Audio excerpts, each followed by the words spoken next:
How to redeem promo code in Webtoon. Hi everybody, welcome back to our channel. I am back with a new video. In this video, I'll let you guys know the ways to redeem promo code in Webtoon. To do this, you'll have to follow the simple steps. So first thing first, you want to go ahead and open up your Webtoon application on your mobile device.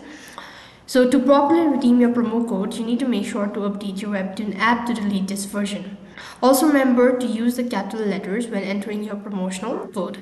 So for that, what you have to do is first thing first, you want to go to the home page and tap the more button. After which you want to go to buy coins. Once you do it so, you'll be able to you'll be taken to this page where you'll be asked to enter in your promotional code. So type in that and click the apply now button.